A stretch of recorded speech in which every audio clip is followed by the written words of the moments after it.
Hi everyone, Walthany Doe Tano here, the internet's stripiest music nerd, and today it's time to react to a list. A pretty big and momentous one, as Pitchfork.com here has assembled the 100 best rap albums of all time, which is actually a pretty big undertaking, but maybe a significant one to do at this point, given that the genre has just passed the 50-year mark. We've just moved through an era where it was at a cultural, artistic, and commercial peak. Why not do a retrospective? Makes total sense. Not sure what else needs to be prefaced or explained here about this. Let's look at the list.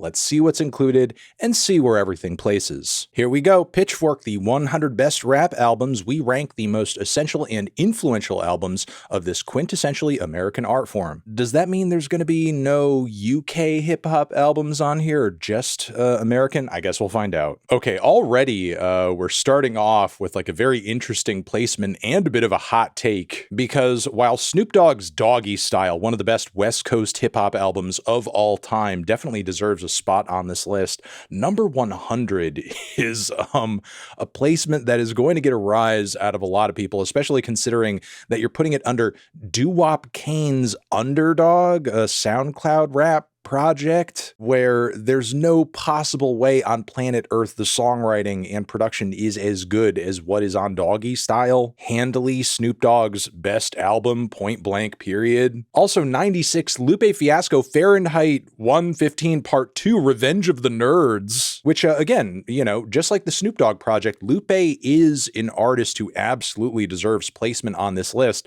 but I'm guessing that if you are putting on this project here, you're doing multiple projects from various artists that are featured on this list. Like, there's no possible way on planet Earth that this is going to be the only Lupe record in this list, and we only have 100 spots. And there are numerous Lupe records that are better than this, especially considering like the creative and lyrical run he's been on as of late. 95, Sexy Red, Hood Hottest Princess. Yes. I mean, a very fun project. I like it. I've reviewed it positively, but this is a record. This is a placement that is going to trigger a lot of people. This album just like, you know, just infuriates a certain genre of rap snob idiot anytime this album comes up. I mean, it's fitting that it's red because, you know, it's like putting a red flag in front of a bull. Again, post this album and instantly infuriate a certain type of midwit moron who thinks that they're too deep for something that is this turned up, this wild, this raunchy, this weird. And yet half the stuff they listen to is either just as trashy, but it's made by a man, or it's like some fake deep bullshit that, you know, they just like stroke their egos to. Again, it's a project I like. I think it's representative of certain sounds and trends that are very popular and relevant right now in hip hop music. But with that being said, we still only have 100 spots on this list, and if Hood Hottest Princess is taking up one of them, I can only imagine like what is being left off. Shout out to Jason Buford though for putting this blurb together. Sexy is acidic and fun in equal intoxicating measures. It is a pretty accurate assessment if you have the ability to like let go and not overthink everything and enjoy a project like this. Tyler, the Creator Bastard, 2009. I mean, I enjoy Tyler's, you know, early era here before he was kind of like, you know, poisoned for a moment by all of the blog controversy and intense fame that he saw out of the gate when Odd Future popped off. But again, he's put out numerous projects better than this, and there are so many hip-hop classics that I have not seen so far in this list that this is either getting placed over or getting placed instead of. I mean, even having it placed so close to Gang Starr's Moment of Truth seems like a bit of blasphemy. Waka Flocka Flame, Flockavelli, 2010, honestly, given how well this project has aged and how relevant it is in recent years, the waves it created, the shock wave it created through hip-hop music and trap music at large, it does deserve a placement. And 92, like the low or high 90s, is about accurate. Cannibal Ox, The Cold Vein, rap nerd essential over here, backpack essential. I would place it higher, but it does need to be here.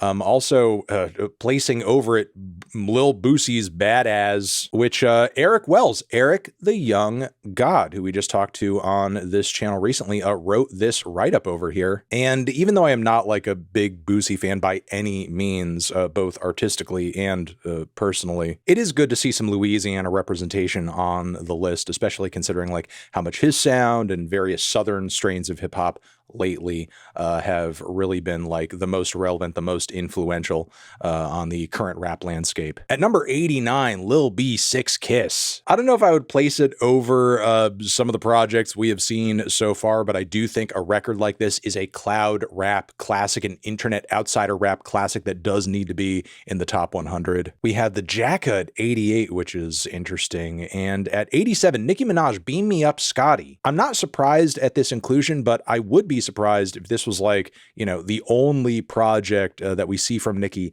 on this list. Like the original Pink Friday, I imagine, has to be here. And whoa, throwing it back to the mid 80s with Mantronics, which frankly, I like. I was kind of afraid that this era of rap music was going to be completely erased and ignored in a list like this. Shout out to Walden Green for this write-up, because albums like this are really essential in terms of like understanding rap music's connections to electronic music and influence on electronic music, the cross pollination with electronic music, with electro during this time period. V's Ganger, while I understand kind of the sound and era of music that a project like this represents, I just find this album, I find this tape to be so boring. Just the delivery is so unenthusiastic. The production is so bland. I just don't really feel like this needs to be here. Strangely enough, I feel sort of like that too about this Main Attractions project. While I do think this is like, an accurate representation of a certain cloud rap sound, vibe, aesthetic era, there are eras and strains within hip hop that I feel like maybe deserve a bit more representation that surely are going to be underrepresented in a list of just 100 spots. I don't know. Maybe I just feel this way because I haven't gone back to this project lately, and it's possible that I need to. Yes, the Diplomats, Diplomatic Immunity, probably the only Diplomats project, outside of like maybe a Cameron project that's going to be in the mix here. And if one is going to be here, it's got to be this one. Yes, Redman, There Is a Dark Side, could be higher, as well as The Far Side over here could be higher too. But these are great inclusions that should be here. Oh my God, Shabazz Palace's Black Up. I would place this higher too. Although, it would be kind of tough with the back-to-back comparison with The Far Side, because I do feel like Shabazz Palace takes a lot of influence from, the psychedelic and surreal elements of Bizarre Ride 2. But if you're looking for some mind-bending rap albums that have, as, Mahan explains here, surrealism, yes, these are two that you most definitely have to listen to. JJ Fad's Supersonic, very fun 80s inclusion on this one. Ghetto Boys, We Can't Be Stopped. I feel like this could be placed higher. Arm & Hammer's Rome, though, is a very interesting inclusion at number 73. If you're putting Arm & Hammer on there's got to be another Arm & Hammer record on here, because I don't know, at least in my opinion, this is like my least favorite of everything they've done. I feel like every single record they've done is numerous shades better than this one. So, I mean, is there Alchemist collab on here? Is Paraffin on here? I feel like they've done stronger work. Either way, I do think Arm & Hammer is worthy of a placement on a hip hop top 100 albums list for sure. I mean, they're definitely one of the best rap duos of all time. I think their consistency has proven that. And, if not simply that, they're one of the best abstract hip hop artists of all time. Bad Bunny's Yo Ago is a very interesting placement at 67. I don't hate the inclusion. I think the, Latin hip hop wave that we've been seeing as of late is fair to reference on such a list. And this is handily one of his best projects. So Scarface's The Diary is a fair inclusion, but I do think this could go a little bit higher considering how great of a lyricist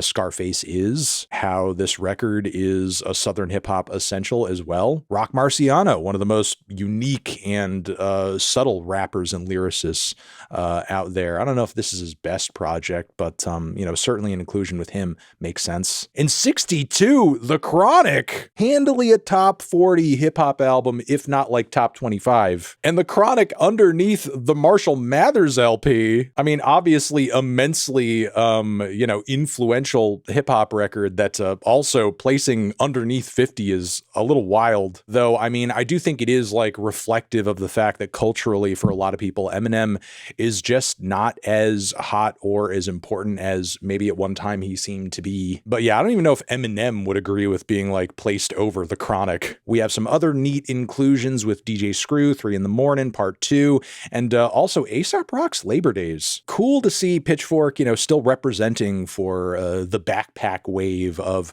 the 2000s. Also, Fear of a Black Planet. I mean, in my opinion, Nation of Millions is much better of a record, wilder production, a little less accessible, but I'm glad Public Enemy is here nonetheless.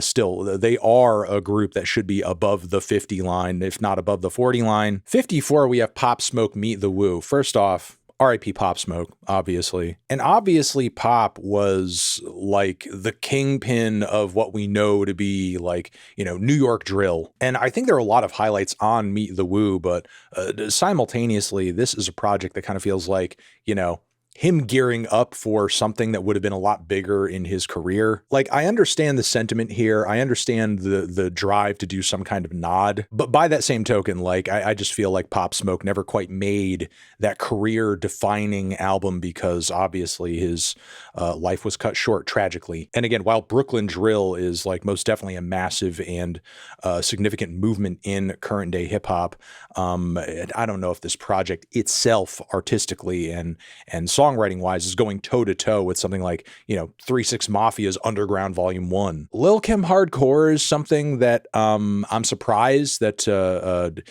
given what is probably going to be like some optics with this list, did not place higher. I feel like there are a lot of rap lists that like, really ride hard for this album these days because, you want to do some of that like, female representation. But 52, I feel like is a reasonable spot to put this album in. Boogie Down Productions, Criminal Minded. Okay. I mean, not even my favorite from them, but Boogie Down Productions needs to be here. And very fun to have Chief Keef's Almighty So mixtape breaking up, the halfway point of the list here. I do think Keef's like mixtape era does need to be represented on a top 100 hip hop projects list. I mean, there's just so many bangers on those projects. And I mean, it really did revolutionize things and kick off like Chicago drill hype and everything like that. J Dilla's Donuts. This makes me wonder where we're going to see introducing, if that's going to be here at all. Is it? No, stop. Don't fucking play with me like this. Don't fucking play with me like this. This is a fucking joke. Get out of my face. Also, 47, Drake, Take Care. While this is probably going to go down as Drake's best project, 47 and over, Chronic, Marshall Mathers, all that. No, I don't think so. 50 Cent and G-Unit. 50 Cent is the future. Okay. I mean, going with more, the mixtape route than something like 50's Debut, which is also going to be here, I presume. If not, fine. But I mean, at least he gets some kind of representation. This is a fun tape and really is going to be, if you listen to G-Unit at their most raw and unfiltered. So sure. Why not? 45, Danny Brown, Triple X. That's a very fun placement. I don't know if we're going to see any more Danny here, but if you are going to go with Danny, Triple X is not a bad pick. And, for somebody who is often, I think these days, underrated a little bit, a 45 placement is pretty nice. And at 44, To Pimp a Butterfly, just 44. I mean, not a top 10 hip hop album. Pitchfork's like, yeah, it's pretty good. It's all right. Yeah, 44. And Underneath Die Lit. That's wild. Underneath Die Lit is crazy. Did Pitchfork even score Die Lit as high as TPAB or higher? I mean, Lord knows that, my year-end lists don't always sync up with every score I've given. I've given thousands at this point, but like that's a very odd back-to-back. That is an insane back-to-back. As well as Run DMC's Run DMC. I mean, obviously Run DMC, one of the most influential groups of all time in rap music. Like, you can't take it away, but like quality-wise, artistry-wise, ambition-wise, is this album as accomplished as To Pimp a Butterfly? Okay, we have some representation of Lil Wayne's mixtape run, which is fine because it's like, I think one of the most important things to happen in rap music in the 2000s. But also on top of this, I imagine we're going to see the Carter 3 at some point. Maybe 40 is a bit high for the Drought 3, but, still it should be here. I think Wayne deserves at least a few inclusions. Bone Thugs and Harmony. Nice. I actually love 1999 Eternal. Incredible project. Like the melodic triplet flows these guys forged on this record have proven to be so freaking influential and copied to the point where I feel like a lot of artists, maybe not recently, but have been doing that for years, aren't even aware that, that they're picking up on Bone Thugs a lot of the time. And at 38, Paul's Boutique, I actually don't disagree with this placement. I think like 30s, 20s is a very fair place for Paul's Boutique. Also 37, Liquid Swords. This is the first Wu-Tang inclusion we have seen so far. And I will be honest, it's got me a little bit freaked out because, are we going to see Ghostface? Are we going to see ODB? Are we going to see Method Man on here? Are we going to see Gravediggers, RZA, anything like that? Any other solo Wu-Tang works? Raekwon in the mix here because we are at 37. We don't have too many more places left. And I mean, I imagine 36 Chambers is going to be here. So, okay, E40, one of the most lively and charismatic lyricists of all time, and in a major way is not a bad project to pick for sure. DMX does need to be here. So It's Dark and Hell is Hot is the pick to go with, obviously. EPMD, we're just dishing out more classics over here. This is totally fair. Strictly Business, one of the best rap albums of the 80s. Capone and Noriega, The War Report. Hardcore hip-hop essential when it comes to the 90s era. And also Ka, Descendants of Cain. I mean, Ka does need to be here. Ka does need to be here. Descendants of Cain is an interesting project. You really could have picked numerous Ka records, Knight's Gambit, even his last album, frankly, which I really do truly think is one of his best in terms of, just the way he assessed religion and a lot of different things on that record. His one-of-a-kind production and vocal style is something to be studied, truly, honestly, and just completely unparalleled wordplay and lyricism. UGK, Riding Dirty, which also makes me think like we haven't seen an Outkast record yet. And they are kind of a group that I would imagine would get numerous placements, no? So, but still, Riding Dirty, totally fair. Riding Dirty at 30. That's not a bar. That's a bar. Also, Project Pat at number 29. Love a Project Pat placement. This also kind of reminds me, like, given how much he is an influence on, someone like Lil Ugly Mane, for example, are we going to see some Lil Ugly Mane here? We're yet to see another Odd Future placement, an Earl sweatshirt placement. Sort of wondering if that's going to turn up in the top 30 over here. We have Jay-Z's The Blueprint at 28, I think is a fair placement. We haven't seen Nas yet. We have not seen Nas yet.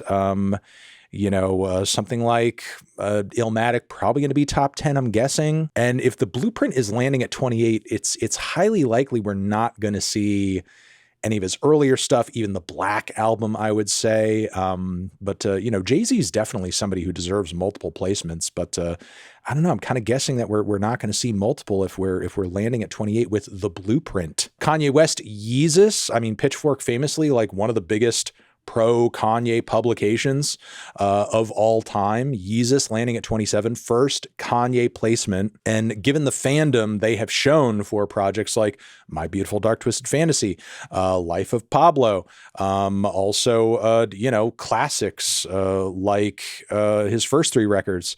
Where are those going to place? We've also got to see some of that too, no? Mos Def Black on both sides. So happy to see this here. Top 25 record for me, I think, but still awesome to see it in the mix. And here's the Earl, some rap songs, 2018. Saw it coming. Here it is. 24, NWA Straight Outta Compton. Yes, makes sense. Should be here. But I imagine with this landing at 24, are we going to see any Ice Cube? Again, kind of reflecting on some of those earlier records that popped up in the list that I was kind of thinking like, man, if this is here, like what's not here? And I'm starting to wonder, like, are we going to have no Ice Cube in this list? Are we going to have any Organized Confusion, Freestyle Fellowship, Black Moon, any Company Flow, Run the Jewels, LP, the questions about sound. We have Slick Rick at 23, which, I mean, Slick Rick, one of the best storytellers in hip hop history, makes total sense. Goody Mob at 22. Interesting to place this over Slick Rick, but I mean, you know, they're a one-of-a-kind group with an idiosyncratic sound, one of the best Southern hip hop has ever had to offer. Biggie at 21, Ready to Die, is interesting. Also, this is, I don't know, in my opinion, not the best De La Soul pick. I would go with their debut, but, you know, still, like, De La Soul needs to be here, obviously. We've got Wu-Tang Enter the 36 Chambers at 19 is kind of gutsy. This is definitely like a top 15 album, at least on a list like this, no? 18, Eric B. and Rakim, that's got to be here. MF Doom, Operation Doomsday. I mean, some MF Doom has got to be here. Why not Mad Villainy? Because, I mean, again, I'm getting a little anxious. We're running out of spots. And Future's DS2 landing at 16? Are you serious? I mean, God, it's pretty essential for the era of trap music that it, you know, dropped in the midst of. But is Travis Scott Rodeo landing in this list higher than this? I guess we're going to see. Raekwon is at 15. So if Raekwon's at 15, are we getting any solo Ghostface Killah? Again, getting a little anxious. Okay, 2 Public Enemy spots, which I think is fair. It Takes a Nation of Millions is an amazing game-changing record. If you have not heard this album yet, what the fuck are you doing? Yeah, Low End Theory, it's a top 10 album, but 13, I'll take it. Good Kid Mad City, I mean, you know, look, there are people who are very much pro Good Kid Mad City over T-Pab, and that's fair. That's fine. We have Life After Death over Ready to Die, which is interesting. But I mean, it is a big project. It is a massive project from Biggie, and he is absolutely worthy of 2 spots here. We have Mad Villainy placing at number 10. So we have 2 MF Doom spots, essentially. Outcast. Is this going to be the only Outcast? I mean, Aquemini. Stankonia, man. I like Stankonia maybe just a smidge more. And it is like also an incredible record, but I don't think we're getting 2 Outcast placements in the top 10. Clips, Hell Hath No Fury. Wow. Number 8 is a crazy pick. It's like, in my opinion, it's at the very least a top 15 hip hop album of all time. The production and the lyricism are just difficult to compete with, honestly. So, I mean, I feel like this is fair. I feel like there's a lot of people who frankly underrate this record. They underrate this record.